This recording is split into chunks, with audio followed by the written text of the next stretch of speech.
नमस्कार भारत मित्रों, स्वागत है आपका आज के ताज़ा समाचार में।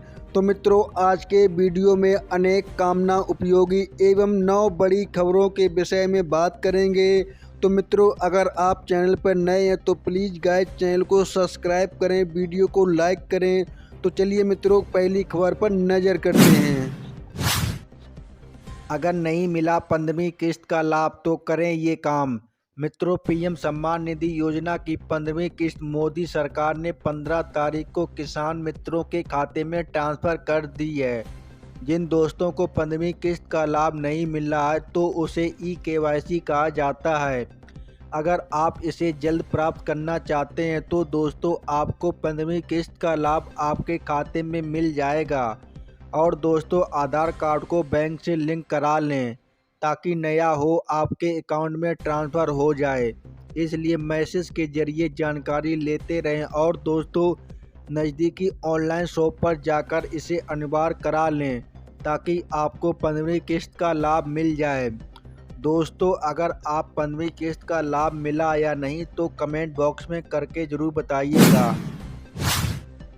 खबर नंबर 2, भारत में घटेंगे पेट्रोल के दाम। फाइनेंशियल एक्सपोर्ट की रिपोर्ट के मुताबिक एक अधिकारी ने कहा है कि ब्राज़ील में चीनी व्यापार विवाद को पारंपरिक रूप से सुलझाने के लिए विश्व व्यापार संगठन में बातचीत शुरू की है। इसके लिए ब्राज़ील ने भारत के साथ अपनी इथेनॉल उत्पादन तकनीक साझा करने की पेशकश की है। अधिकारी ने आगे कहा है कि ब्राज़ील ने अधिशेष चीनी उत्पादन का उपयोग करने और अंतर्राष्ट्रीय बाजार में ब्राज़ील के लिए प्रतिस्पर्धा को कम करने के लिए भारत को इथेनॉल तकनीक की पेशकश की है। महत्वपूर्ण बात यह है कि भारत ने अपने पेट्रोल में 20% इथेनॉल का लक्ष्य रखा है। खबर नंबर 3, अस्तबल बनाने के लिए 5 लाख का लोन मिलेगा। राज्य में अलग अलग विभागों द्वारा अलग अलग योजनाएं चलाई जाती हैं। जनजाति विभाग द्वारा कई स्वरोजगार योजनाएं भी संचालित की जाती हैं, जैसे ब्यूटी पार्लर लोन योजना, लैपटॉप लोन योजना आदि। इसके अलावा मानव कल्याण योजना, मानव गरिमा योजना यदि आप लाभ भी दिया जाता है। लेकिन दोस्तों, अगर आज हम इस लेख के माध्यम से तबेला लोन योजना गुजरात 2023 के बारे में संक्षिप्त जानकारी और ऑनलाइन आवेदन कैसे करें के बारे में विस्तृत जानकारी प्राप्त करेंगे। खबर नंबर 4, किसानों को घर बनवाने के लिए 1,20,000 रुपये की सहायता। किसानों को अपना घर बनवाने के लिए सरकार की ओर से 1,20,000 रुपये की वित्तीय सहायता दी जाएगी। जबकि इस योजना में विकास कल्याण वेबसाइट पर पंडित दीनदयाल उपाध्याय आवास योजना के तहत किसान, मजदूर और आर्थिक रूप से पिछड़े वर्ग के लोग शामिल हैं, शुरू कर दिया है। खबर नंबर 5, दिसंबर से नए प्रीपेड मीटर लगाने शुरू हो गए हैं। भारत सरकार की SWIT वितरण क्षेत्र योजना के तहत बीज तंत्र द्वारा दिसंबर 2023 से दिसंबर 2024 तक जूनागढ़ शहर में 1,27,285 प्रीपेड मीटर लगाए जाएंगे। इसके अलावा जिले में कुल 1,51,000 मीटर बिछाए गए हैं। इस योजना में लोग मोबाइल सिम कार्ड को रिचार्ज करने की तरह से रिचार्ज करके बिजली की खपत कर सकेंगे। यह सारी व्यवस्था मोबाइल ऐप आधिकारिक होगी। इस मीटर से लोगों को बिजली बिल जमा करने के लिए लाइन में लगने की झंझट से छुटकारा मिल जाएगा।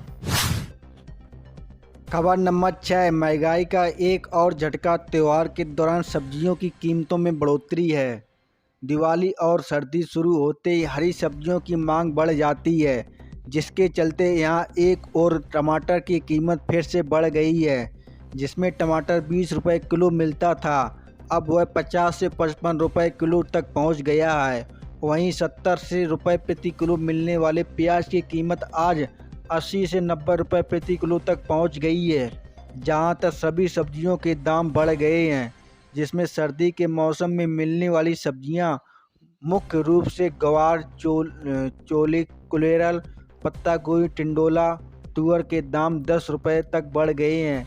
ऐसे में सभी सब्जियों की कीमत 100 रुपये प्रति किलो तक पहुंच गई हैं, जिसमें त्यौहार के दौरान आम जनता को एक और झटका लगा है। खबर नंबर 9, सरकार की यह योजना किसानों के लिए फायदेमंद है। हालांकि कृषि में तकनीक का उपयोग बढ़ रहा है, लेकिन किसानों को कई कठिनाइयों का सामना करना पड़ रहा है। इसमें से एक समस्या फसल की क्षति है। बेमौसम बारिश और फसलों की कीट लगने के कारण किसानों की फसलें बर्बाद हो जाती हैं, जिससे उन्हें आर्थिक नुकसान उठाना पड़ता है। अब किसानों की यह समस्या का समाधान केंद्र ने कर दिया है। किसानों को उनकी फसलों को आर्थिक नुकसान न उठाना पड़े, इसके लिए सरकार ने प्रधानमंत्री फसल बीमा योजना शुरू की है। सरकार की इस योजना के जरिए किसान अपनी फसलों की सुरक्षा कर सकते हैं। रबी फसल की बुआई शुरू हो जाने से किसान इस योजना का लाभ उठा सकते हैं। प्रधानमंत्री फसल बीमा योजना के तहत किसानों को उनकी फसल पर आर्थिक सहायता दी जाती है। किसानों को उनकी फसलों का बीमा कराया जाता है। यह योजना किसानों को आर्थिक नुकसान से बचाती है। इस योजना में किसानों को 75,000 रुपये तक की सहायता मिलेगी। राज्य के किसान आमतौर पर कृषि उपज के परिवहन के लिए ट्रैक्टरों का उपयोग करते हैं और कभी स्थिति में कृषि उपज को कृषि बाजार में अन्य बाजारों तक पहुंचाने के लिए अन्य मालगाड़ियों को किराए पर लेते हैं। परिवहन वाहन उपलब्ध नहीं होने पर किसानों को अक्सर कठिनाइयों का सामना करना पड़ता है। इस प्रकार कृषि उपज के परिवहन को सुविधाजनक बनाने और राज्य के किसानों को माल परिवहन बनाने में सक्षम बनाने के उद्देश्य से राज्य के किसानों को मध्यम आकार के माल परिवहन वाहनों की खरीद कर वित्तीय सहायता प्रदान करने के लिए इस योजना शुरू की गई है। वर्ष 2020-21 इस योजना में कौन भाग ले सकता है, इसकी बात करें तो मित्रों, योजना के तहत राज्य के सभी किसान का लाभ उठा सकते हैं। इस वाहन के लिए 5 साल में एक बार सहायता प्राप्त की जा सकती है।